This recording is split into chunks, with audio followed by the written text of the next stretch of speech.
আজকের ভ্রমণে আপনাদের নিয়ে যাচ্ছি আন্দামানের মাঝে গভীর জঙ্গলের এক অদ্ভুত সুন্দর গ্রামটি মাকার্তিভেলি। এই গ্রামটির এমন এক স্থানে যেখানে পৌঁছাতে কোনো পাকা রাস্তা নেই।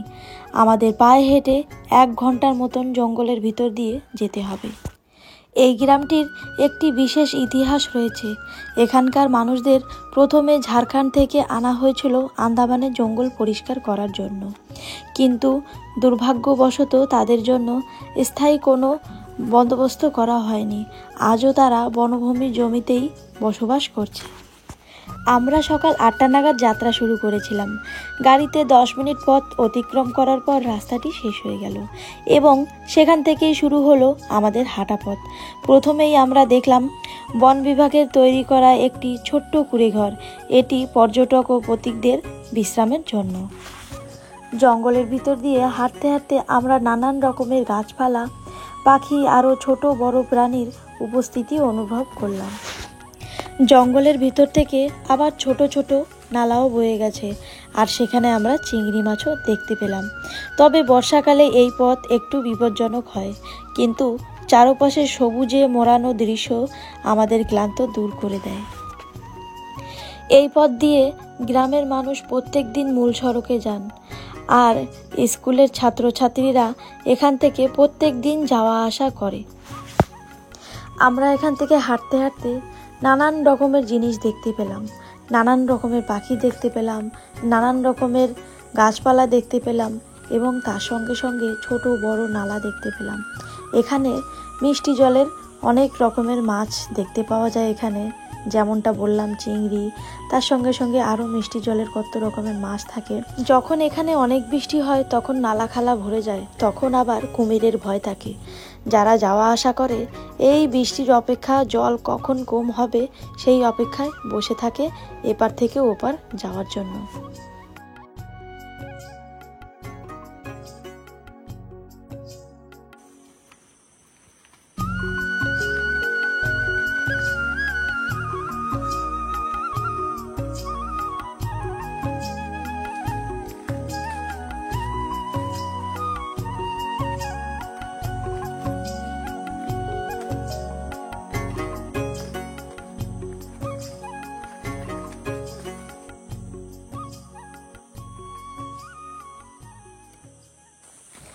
বর্ষাকালে এই গ্রামবাসীদের একটু অসুবিধা হয়ে যায়, কেননা সারা রাস্তা কাদা থাকে। তার সঙ্গে সঙ্গে এখানে জোকও থাকে, কেননা যখন জোকটা পায়ে ধরে তখন একেবারে ভর্তি হয়ে যায়, ছোট বড় জোক একেবারে সারা পায়ে লেগে যায়। তারা সঙ্গে হয়তো লবণ নিয়ে এসে নালে লেবু নিয়ে এসে ওনারা ব্যবস্থা নিজেরা করে রাখে। আমাদের জোক দেখলে অনেক ভয় লাগে, কিন্তু এই গ্রামবাসীরা রোজ যাওয়া আসা করে, তাদের কেমন জোক লাগে আর তাদের কেমন লাগে জিনিসগুলো, সেটাই যখন নিজেদের লেগেছে তখন ভাবছি তারা কি করে হাঁটা চলা এখান থেকে করে।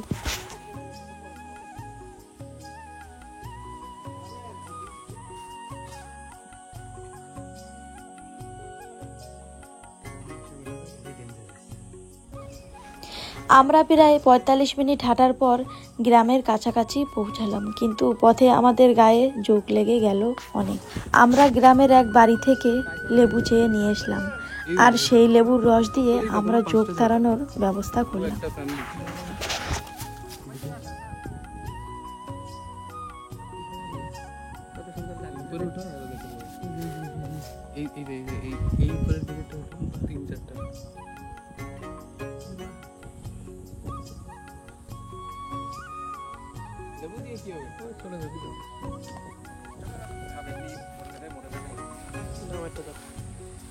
এত বড় লেবু ওয়েস্ট হয়ে যাবে।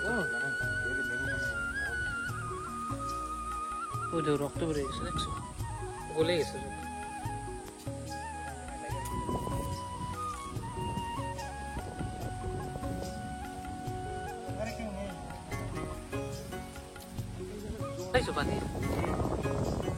কিরকম চোখ লাগলো? আজকে চোখের দাওয়াত হয়ে গেছে।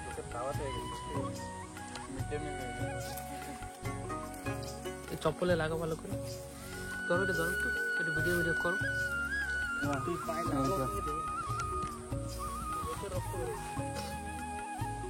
তাও ছাড়ে না, মুক্তি পেয়ে যাবে। এত সময় ভিডিও অন করলাম, ভিডিও প্লেই করি নি, বুঝলি? স্টার্টই করি না।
এরপর আমরা 15 মিনিট হাঁটার পর আমরা গ্রামের প্রাথমিক বিদ্যালয়ে পৌঁছালাম।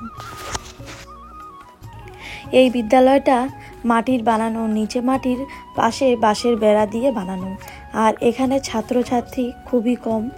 আর যারা অনেক বড় বড় বাচ্চারা যে এই গ্রামে থাকে, তারা এখান থেকে কদমতলা আসে। ওই সকাল ভোরে বেরোয়, আবার স্কুল ছুটি হওয়ার পরে তারপরে আবার চলে আসে বাড়ি।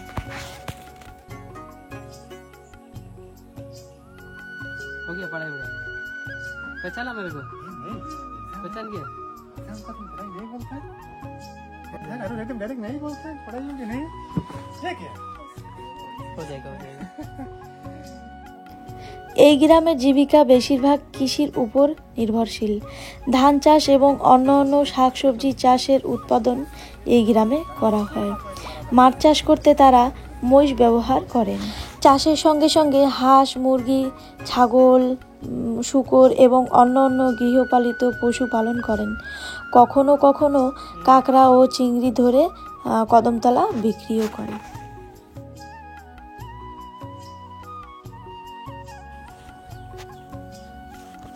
এখানকার মানুষরা রাঁচি সম্প্রদায়। গ্রামে একটি ছোট্ট চার্চ রয়েছে, সেখানে তারা প্রার্থনা করেন। এই যে এখানে আবার 3টে ছাগলও বসে আছে। চারিপাশে সবুজ সবুজ দৃশ্য দেখে নিজেদের মনটাই ভরে যায়।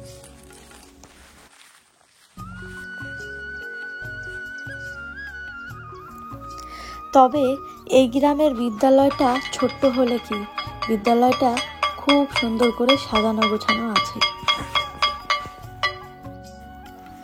এই বিদ্যালয়ে আবার ছোট ছোট জলের বোতল কেটে কেটে সুন্দর সুন্দর ফুল গাছ লাগানো হয়েছে। আর সেই ফুল গাছে মাঝে মধ্যে এখানে জল টল দেওয়া হয়। আবার এখানের স্কুলটা খুব সুন্দর করে পরিষ্কার পরিচ্ছন্নভাবে রাখা হয়। তবে এই গ্রামে কোনো বিদ্যুৎ নেই। কয়েকজন সোলার প্যানেল ব্যবহার করেন আলো জ্বালানোর জন্য এবং মোবাইল চার্জ করার জন্য। মোবাইলে আবার নেটওয়ার্কও এখানে পাওয়া যায় না।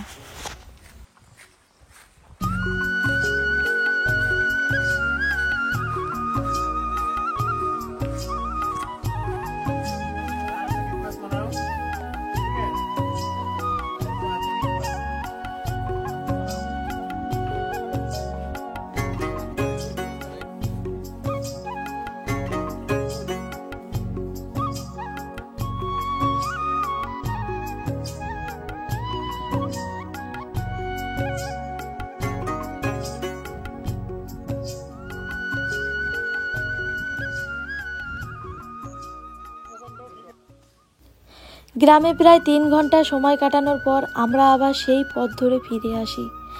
এই যাত্রা আমাদের এক অন্যরকম অভিজ্ঞতা দিয়েছে।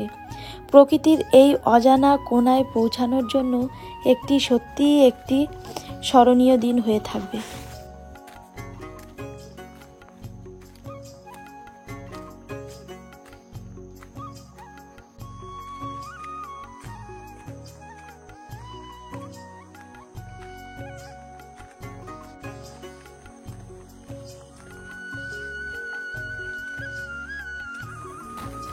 আমরা যেতে যেতে আবার গ্রামের মানুষদের সঙ্গে আমাদের পরিচয়ও হয়ে গেল। তারা এই কোলে করে ছোট ছোট বাচ্চাদের নিয়ে কি করে এই জঙ্গলের মাঝ থেকে যায় সেটাই আমরা ভাবছিলাম, যে হেঁটে হেঁটে আমাদের এত কষ্ট হচ্ছে, তারা কি করে বাচ্চাদের নিয়ে এই জঙ্গলের মাঝ থেকে যাচ্ছে। ওনাদের কাছে কষ্ট লাগে না, ওনাদের অভ্যাস হয়ে গেছে, কিন্তু আমাদের দেখলে খুব কষ্ট লাগে। তারপরে হাঁটতে হাঁটতে আমরা বেরিয়ে পড়লাম।